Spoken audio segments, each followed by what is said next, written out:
Hey everybody, welcome back to Harris Family Adventures. All right, we had another in-state field trip.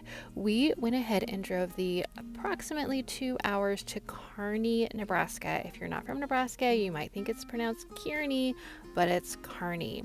We're actually on the access road right now, approaching the Art Museum. So if you've driven along through Nebraska along I-80, you've seen it, you've driven under it. And I had never been here. It's been open for almost 25 years. So when you go in, you see the big escalator that's going to take you up.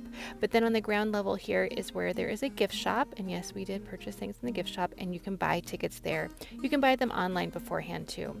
They give you a little orientation about how to use your audio listening devices.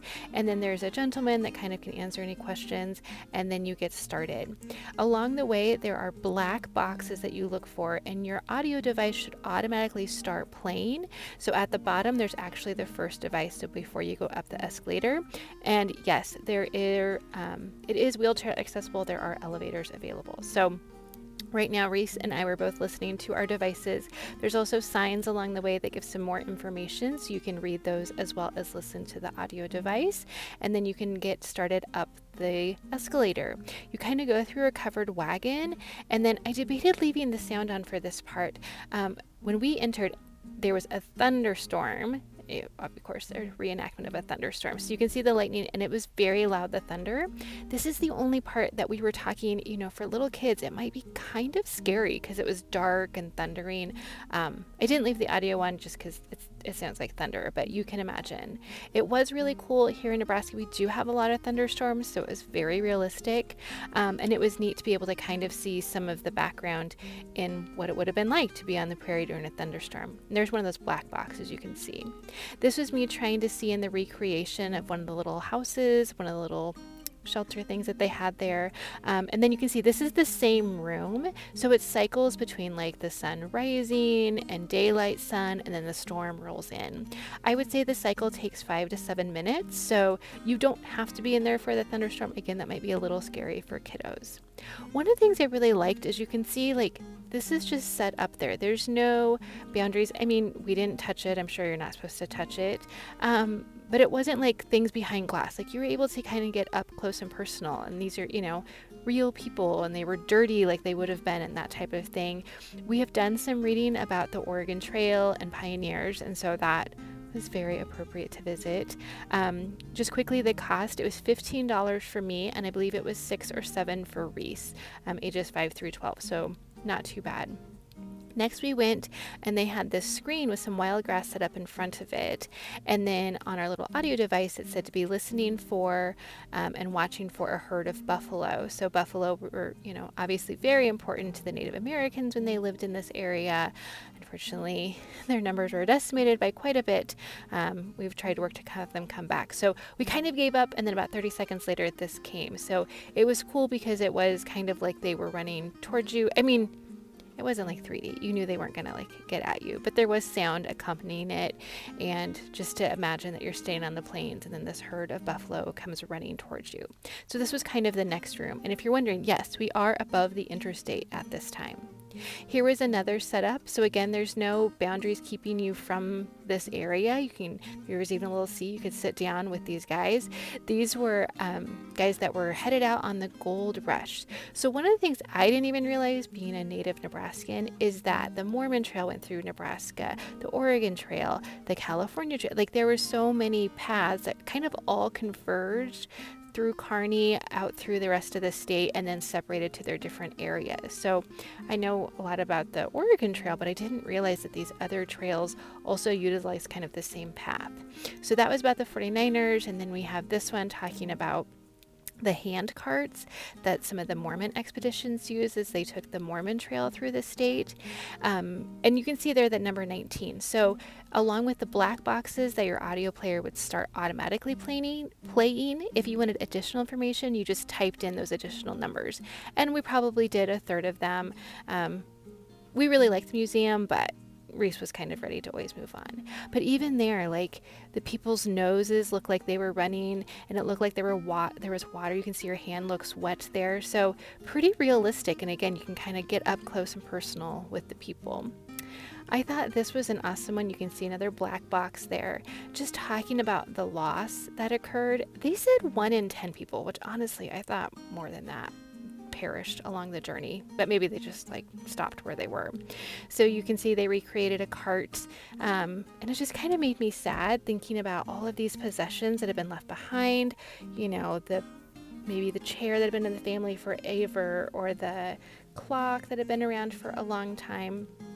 And what's really cool too, like Reese, I didn't even notice this because I was focused on the piano and thinking how heartbreaking that would be for a family to leave that behind.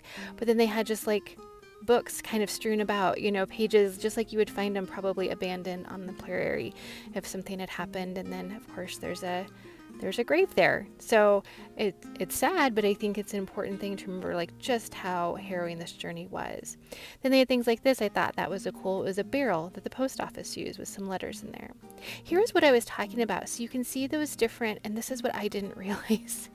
You can see there the Oregon Trail, the Mormon Trail, the California Trail, and the trail that the 49ers used. Again, they all kind of converged in Kearney and then made their way westward from there. The next room was different. The next room was just a lot of writing passages from different people, from journals, from leaders at the time, as well as just, common people like us. So you can see Brigham Young there. They just had a lot of different things. And this is where they did have some things behind glass, some artifacts that they had found along the way. Then we went into the next room, and this was a cool room too. And you're going to get to hear sound in just a little bit. And I actually took it because it sounds like a train. Let's see. No, it's not this one. It'll be the next one. They talked about, as time continued, the railroad came to be and what a difference that made for the communities. They had an example of a telegraph cabin there. And actually that screen behind turns into a Pony Express rider coming and exchanging the mail. Now listen to this. I think you're going to start to be able to hear the railroad. I'll let you listen.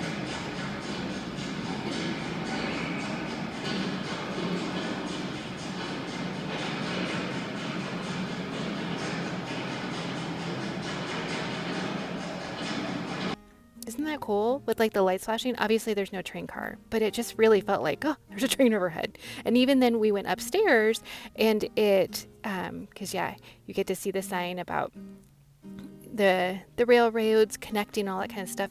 When we went upstairs, like Reese kind of looked over because it does seem so realistic that there's a train up there.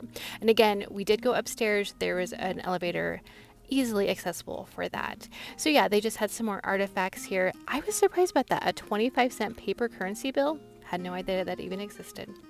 Then we continued on through the museum and also through time, and they talked about the Lincoln Highway, which was funny because that was a category on Jeopardy today, and Reese was like, we just saw this. So what a good connection. Look at that, Harris Academy of Learning, just doing all the things. So yes, they talked about how automobiles, they started to make more of a dominance on the roadways, and that was a much more common form of transportation. I like that they had a woman driver there in that old car. And we did actually listen a little bit about the cozy cabins and how people set up along the way there and that Lincoln Highway, and how, they had pictures of people trying to drive in the mud in those old cars, and just thinking, oh my, just thinking of some of the adventures we've been on, how that wouldn't have even been possible back then probably, but trying to drive on those roads, I can't even imagine. Then as we continue through time, we were talking about drive-in movies, and then they had this, that's a worker, that's an employee fixing a light bulb. That's not part of the museum. That was just extra special treat. But no, then they had this old car here, and I was telling my dad about it later. I was like, how did that even fit in a garage? And he just like smiled because, yeah. But this old billboard talking about, that family on the road. They had a recreation of a diner. I think they called it a diner, or a cafe. Sorry, Roadside Cafe. And so that was kind of cool. There was a lot of empty space in there, so I don't know if there used to be more and they took it out. This, again, my first time. But yeah, and this was the one spot that you could actually look out over the road and you can see the cars on I-80. And they had some just trinkets in the window advertising things you could buy in the gift shop. And you guys know, if you've been here before, we love a gift shop. So there's 80 from up above. This is that last hallway as you walk out. So you are listening to an audio snippet just about, how time moves on and how the leaders have made transportation possible and all of that type of thing. And that's the last part of like the actual museum. Then you go downstairs. This is a room available to everybody. It's just a small gallery featuring artwork. So there's a lot of different paintings that were just beautiful. So we enjoyed that. And again, this is on the first floor. You don't need tickets to go in to this area. If you just kind of want to stop and look around or stretch your legs, they have nice bathrooms, which I know can always kind of be something hard to find. And then they had this place where you could mine for treasure. So how it worked is you would buy a bag in the gift shop, different sizes cost different amounts. We bought one for $9 and found some treasures. If you have any questions, let me know below. Thanks guys. I'll see you next time.